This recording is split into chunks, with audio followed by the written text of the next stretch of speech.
In this lecture, we're going to finish building the pricing section by now finally building that final features part.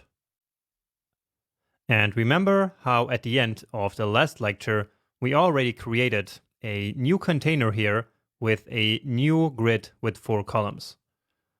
So here we already have the boxes for each of the 4 features, and so let's now fill them up. So these are our 4 features. Let me just copy the first one. Okay. And I'm going to paste that right here. So as we saw before a couple of times, a feature block usually has first an icon, then some kind of small headline, and then below that some smaller text for a description. So we will have an icon. So I will get that next. But for now, let's start here with the feature title. So that's what I'm going to call it. And here again, we're not using any H element. So no H4 or H5, because this is not really a heading of a new section. All right. So here we have never cook again. And then below that, let's simply add the feature text. So just moving that up here. And there we go. Now we just need the icon here. So I already pre-selected the icons here, of course, so we don't have to lose a lot of time searching for them. But here you could, of course, now go through them and basically find the one that you think fits the best for this feature. So for this entire text. Now the one that I chose is the infinite icon. So if you never have to cook again, then basically you have food forever. So I liked this one here really a lot.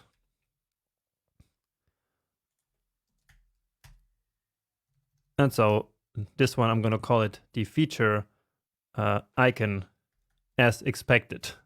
So let's just quickly check that out here. And indeed, there we go. So icon, then that text, and then the description below. And so let's now duplicate this a couple of times. Or actually, yeah, let's do that.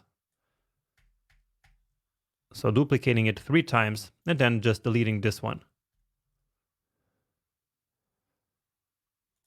Okay, triple clicking here.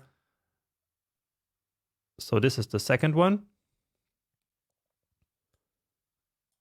So local and organic is the second feature.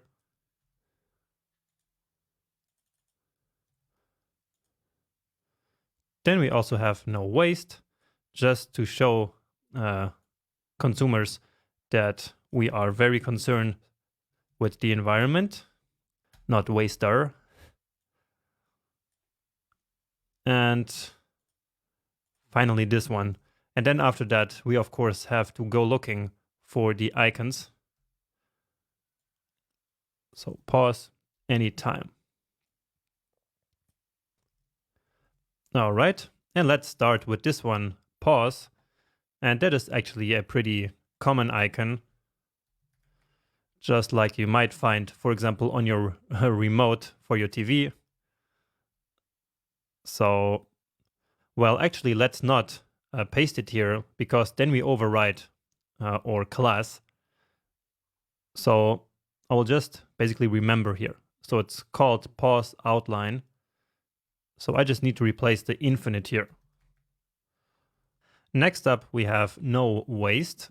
So this one is all about the environment. And so I figured that this icon here with a leaf would be very nice to symbolize that.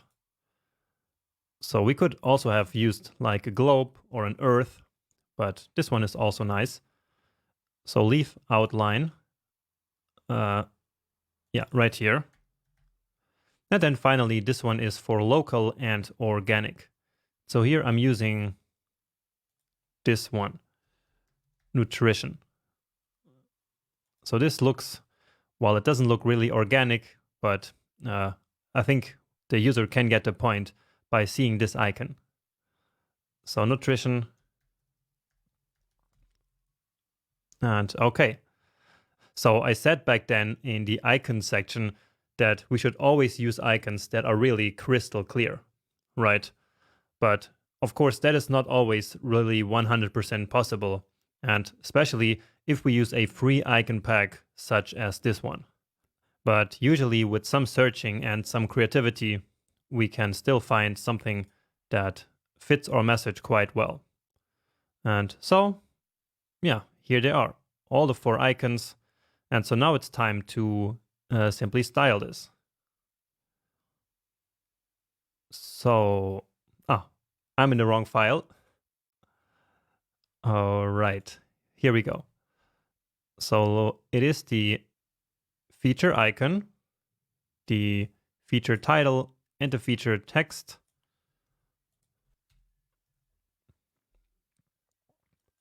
Once again, using the Alt or Option click at the same time. And there we go. So let's start with the text here. That's always a little bit easier. So the font size here, I'm not really sure. Let's see what we have been using for our tertiary heading. So that is like 3 rem. And so I think that this one can be then 1 level below. So 1 step below in our system, which should be, 2.4. So let's use that. And let's also make it darker, basically, and make it bold. So really bold this one, because since it is smaller, the boldness can be a little bit more. And also some margin to the bottom here, 1.6 rem. Okay, then our feature text. And here, as always, I'm using 1.8 rem for font size and line height. Okay, and let's just also already give this one here a nice color. And here I'm going to use our brand color. So this one, and let's give it some height also here already. Let's just start with 4.2 rem maybe. And the same for the width and some margin to the bottom. And so here for the visual hierarchy, the title and the text should be closer together than the title and the icon. So here we have 1.6, and so let's double that here. So 3.2 rem. Okay. Nice. That's already looking really good. But now remember how we actually want to enclose these icons into a circle. So a circle with a nice background color, but very subtle and very light. So we can actually use the same as this one, right? So to also keep it consistent. But even like this, it's already looking nice. And I think there's also some nice visual balance with this first content that we have here. But that will become even better once we do create these circles here. So let me show you how we can do that. And actually, there's no need to create yet another element. So there's no need to create a container element for each of these icons. Instead, we can style them directly. And let me show you. And first, I will make them a little bit bigger. 3.2. And then let me immediately give them some background. So that is this one here, remember? And yeah, let's check it out. And there we go. So that's looking good already. And now all we need to do is to add some padding here. And we can also make it round, of course. So as for the padding, let's try here half of the margin, 1.6 rem, and then the border radius of 50%. Let's give it a save, and beautiful. So that looks amazing. And yeah, this is exactly what we were going for. Let me inspect it here. And so, yeah, as I explained to you before, this will basically inline here this icon immediately into our page using that JavaScript code. And so here is that content that we defined and then the padding on top. So basically here in this element, I guess because it is like an element that was created by this script, so inside of this shadow root, the box sizing border box setting is not really working, right? And we can see that because we defined the width here as 32 pixels, and then we also defined some padding. And so that padding here was added on top, right? And so now the whole size of this is actually 64. And so that's exactly the behavior of the default box model without using box sizing set to border box. Okay, so just keep that in mind in case you want to use these icons yourself. But anyway, if we know that, then with this, I think we're good to go, actually. So this looks perfect, really, really nice. Also the spacing here and the visual hierarchy, everything looks good. And so we're almost finished here. And I say almost finished because there is still a small piece of content in our content file that we didn't yet put anywhere. And the one I'm talking about is back in the pricing tables, we had that sentence. Where is that? So prices include all applicable taxes. Users can cancel at any time. So let's grab this text right here. And where should we put it? So I think it makes sense to actually have it right here after these pricing plans and then before these here. So let's then add another container right here after this first grid and before the second grid. So our code is growing really a lot, so it's getting more and more confusing to find a place where we actually want to put our new code. Right. But anyway, let's use a container here. And then the content, we could just paste it here immediately, or we could put it into something like a paragraph, or even better, we can use the aside element. Now, you might think, well, we have used the aside for a sidebar, and this is nothing like a sidebar, right? However, that's not really the meaning of the aside element. So aside might be used for sidebars, but only if it does contain basically some additional but not crucial information. So that is exactly the meaning of aside. So its goal is to contain some information that is not crucial, but which basically plays a supporting role. And so that's exactly what aside is here. So this is like some additional information for the pricing plans. So I'm calling this the plan details. Now here, this users doesn't sound so good. It's better to speak directly to the user. So we can just say, you can cancel at any time. And to make the messaging here even a bit better, we can even include both plans also, or just include the following. And so the following is then these 4 features that we have next. And so with this, we kind of create a transition between these 2 bigger parts here. So let's also style that, of course.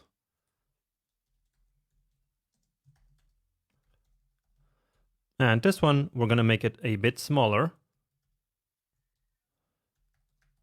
Line height also 1.6. And let's align it to the center here, actually, because the 2 columns for the pricing plans, they're also kind of centered. Okay, nice. So this looks nice, but there is missing some spacing after it. And then here the space is actually a little bit too big. All right. Now, how are we going to add this spacing here? So inside of this section here, we want consistent spacing. And so what we can do, instead of now manually defining the spacing here on the plan details, we can simply make something which doesn't seem to make a lot of sense, but I think it might do. So I will simply make this a grid container as well, because by doing this, it will now also automatically get that spaced at the bottom of 96 pixels. Right? And it is no problem at all. So it is now a grid, but it only has one child element, and so it has basically just one column. And also we didn't even define the columns anywhere because we didn't put the grid and then something columns on there. And so this is just to maintain this same spacing everywhere. So if at some point in our design we decided to change this like to 6, then that would change everywhere. Okay? But putting it back, we can now see that here, of course, the spacing is way too big. So here we have what I call ambiguous spacing, because the spacing here is the same as here. And so here we have this small piece of content that we don't really know where it belongs to. And it does belong to this part here, of course. And so we do need to reduce now the margin bottom here. So for that, let's use some of our helper classes. So again, whenever we kind of want to override a default, we can simply do that with one of these. So let's use this one again that we have already used previously. And so this will then override everything because it has the important on it. So that is this one here with the pricing plans. Of course, without the dot. And there we go. So immediately we can now see that this belongs here. Right? I think that's really obvious simply by changing this spacing. And so, yeah, now we see that this margin bottom of 9.6 that we defined previously has been overwritten with this 4.8. All right. And I would say that with this, we finished yet another really beautiful section. So we took a lot of attention to detail, which I think is really important if you want to deliver good work. And yeah, I think we just did that here. So really nice job. I'm really happy to see that you are still sticking with me at this point here in this huge project, which at many times might seem a bit complicated. But really, if you dissect everything, it is all just a matter of applying the design rules and applying all the CSS and HTML that you had already learned before. All right. And of course, I'm also teaching you a couple of tricks and techniques that I've been learning over the years. So things like using helper classes like this here to basically override some default setting that we set somewhere else. Okay. So using these helper classes here, these really are helpful for us. And so you should get used to doing that as well. Okay, but enough talking. Let's now move on to the next section. So, I mean, the next section, not in the course, but of this project, which is finally going to be the call to action section. So hopefully I will see you there soon.